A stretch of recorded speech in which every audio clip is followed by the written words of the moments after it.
Hello everyone and welcome to my channel. I am Jaya and today I am going to start NCERT series. Do you know which subject I will start? According to your demand, first I will start science. As we all know that NCERT is very important whenever we are preparing for any exams, then in that exam most of the questions comes from NCERT. So I have decided here to enhance the knowledge about science NCERT series. And today we will start class 6 chapter 1.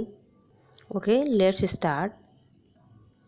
सबसे पहले अगर हम खाने की बात करते हैं, जब भी हमारे सामने सब्जी चावल आता है तो हमने देखा है कि चावल में सिर्फ 2 कंपोनेंट यूज़ होता है, वो है चावल और पानी।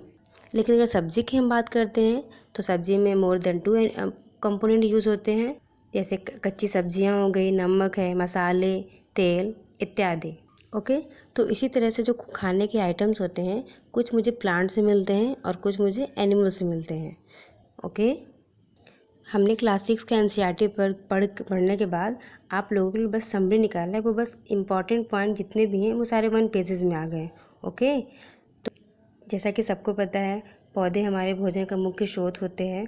हम पौधे के प्रत्येक भाग का प्रयोग खाद्य पदार्थ के रूप में करते हैं।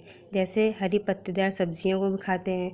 कुछ पौधे हैं कुछ पौधों को भोजन के रूप में कुछ पौधों के फलों को भोजन के रूप में खाते हैं। कभी जड़, कभी तना, कभी उनके फूल इत्यादि क्या है, सब एडिबल पार्ट्स हैं। तो ऐसे कौन कौन से पौधे हैं जिनके हम जड़ को खाते हैं?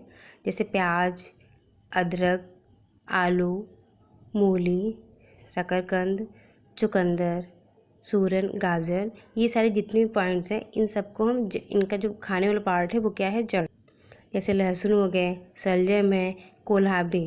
कोल्हाबी क्या होता है मैं आपको दिखाती हूँ। ये होता है कोल्हाबी, जिसे हिंदी में बोलते हैं गांठ गोभी। इसके बाद सेलेरी जड़, वो क्या होता है दिखाते हैं हम आपको। ये होता है सेलेरी। कंद है, अरबी है, इन सारे जो फूड आइटम्स हैं इनके हम जड़ को खाते हैं। और कुछ पत्तेदार सब्जियां होती हैं जैसे पुदीना, ये देखिए पुदीने की पत्ती हो गई। इसके बाद आता है कड़ी पत्ता। इसके बाद आता है फेनुग्रीक लीव्स, पीस मेथी की पत्तियाँ। इसके बाद कोरिएंडर लीव्स, धनिया की पत्ती। ये सारे पत्तेदार आइटम्स हैं जिनमें मेरे खाने के रूप में पत्तों का प्रयोग करते हैं। और जैसे तनेदार जो कुछ आइटम्स हैं जिनका हम तना खाते हैं, जैसे अजमोदा, सतावर, ये नींबू घास हो गया, ये रस पालक हो गया, कार्डून। कुछ पौधे ऐसे भी होते हैं जिनके 2 या 2 से अधिक भाग खाने योग्य होते हैं। अगर हम बात करते हैं सरसों का, तो सरसों की जो पत्ती हैं उनका साग भी बनता है, और जो सरसों के बीज होते हैं उनका क्या होता है, उनका ऑयल बनता है। इसी तरह हम केले की बात करते हैं तो केले के जो तने होते हैं उनकी भी सब्जियां बनती हैं, और जो केले का फल होता है वो तो हम खाते हैं। अब इसके बाद हम बहुत ही इंपॉर्टेंट टॉपिक पढ़ेंगे जिसका नाम है प्लांट मार्फोलॉजी। मीन्स पादप की बनावट, जो पौधे होते हैं उनकी बनावट कैसी होती है ये जानना बहुत ज़रूरी है। अब हम बिल्कुल बेसिक से चलेंगे और आपको एक प्लांट दिखाते हैं। ये प्लांट आप लोग देख रहे हैं, प्लांट को देखिए 2 पार्ट्स में डिवाइड किया गया है। नीचे के जो पार्ट्स होते हैं उनको बोलते हैं मूल तंत्र, और जो अप साइड है उन्हें बोलते हैं प्ररोह तंत्र। मूल तंत्र में जड़ें जो होती हैं वो 2 प्रकार की हैं, एक होता है प्राथमिक मूल और दूसरा क्या है, द्वितीयक मूल। ठीक है। और जो प्ररोह तंत्र है उसमें देखिए नोड क्या होता है, तने के जिस भाग से पत्तियां निकली होती हैं वो कॉर्नर पॉइंट जो होता है उसको हम क्या बोलते हैं, नोड बोलते हैं। ठीक है। और 2 नोड के बीच में जो स्पेस होता है उसे हम क्या बोलते हैं, इंटरनोड बोलते हैं। और जैसा कि आप लोग को पता है तने वाला स्टेम देख रहे हैं, ये तना होता है, और तने से क्या निकली होती हैं, पत्तियाँ निकली होती हैं, और तने से लग के फूल और फल भी निकले होते हैं। ठीक है। और पौधे का वह भाग जो ज़मीन के नीचे होता है वो रूट होता है, और जो जो भाग ज़मीन के ऊपर होता है उसमें क्या बोलते हैं, तना बोलते हैं।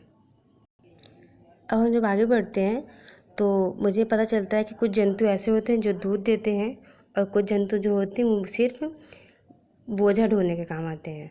जो दूध देने वाले जंतु होते हैं उनको हम बोलते हैं मिल्क एनिमल्स, और जो बोझा ढोने वाले जंतु होते हैं उनको हम बोलते हैं ड्रॉट एनिमल्स।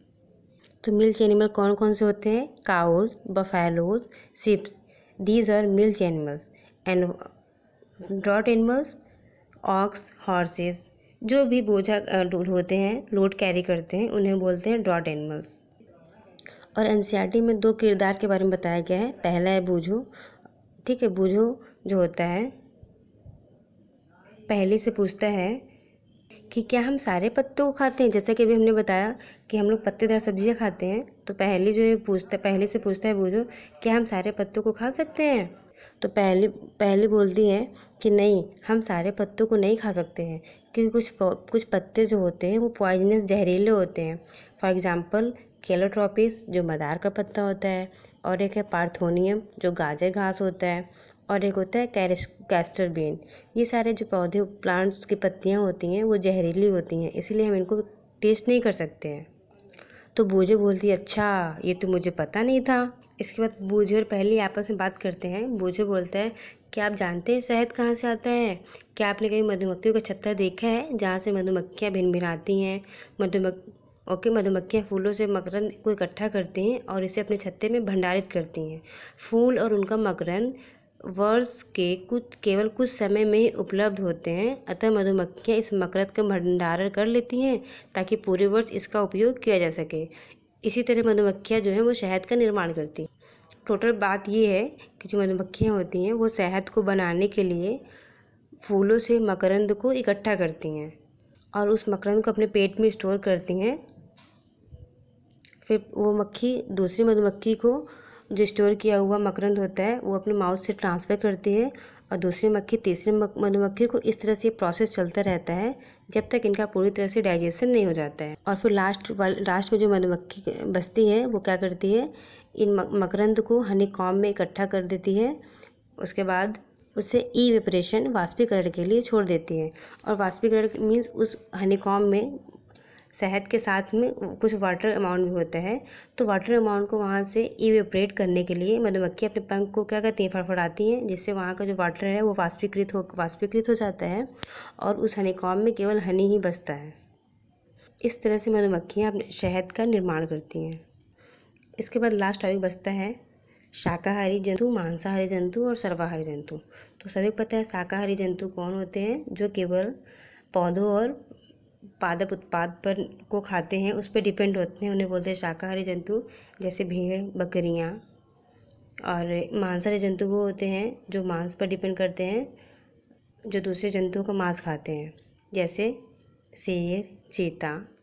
और सर्वाहारी जंतु वो होते हैं जो क्या करते हैं, जो पादप और मांस दोनों पर निर्भर होते हैं, जैसे मनुष्य, तिलचट्टा इत्यादि।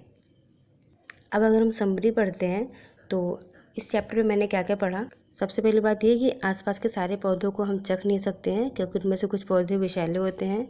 विषैले पौधे में कौन कौन से आते हैं, जैसे केलोट्रोपिस, पार्थोनियम, कैस्टर बीन्स, ये सारे पौधे पॉइजनस होते हैं। इसके बाद मैंने पढ़ा कि animal there are 2 types of animals, milk animals and draught animals. जो मिल्क एनिमल्स होते हैं वो क्या करते हैं, दूध देते हैं, जैसे गाय, भैंस, बकरियाँ। और जो ड्रॉट एनिमल्स होते हैं वो क्या करते हैं, वो लोड को कैरी करते हैं, जैसे ox, horses etcetera. After this we read about herbivorous, carnivorous and ऑमनिवोरस।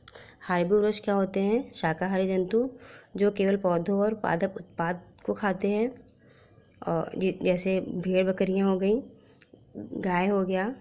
इसके बाद हम लोगों ने पढ़ा मांसाहारी जंतु, जिसे इंग्लिश में बोलते हैं कार्निवोरस। इन कार्निवोरस जो होता है वो क्या करता है, केवल मांस पर, दूसरे जंतुओं के मांस पर निर्भर होता है, जैसे शेर हो गया, चीता हो गया। और सर्वाहारी जंतु वो होते हैं जो पेड़ पौधे की पत्तियाँ वगैरह भी खाते हैं और मांस भी खाते हैं, जैसे कौवा हो गया। और ये मनुष्य भी सर्वाहारी में ही आते हैं, कॉकरोच, तिलचट्टा हो गया एट्सेट्रा। तो इस तरह से चैप्टर फिनिश होता है। ओके, चैप्टर फर्स्ट जो एनसीईआरटी था क्लास 6 का, वो उसमें बस यही सारी चीज़ें थी जो हमारे लिए इम्पोर्टेंट था। Thank you for watching. We will meet in next video. Bye bye.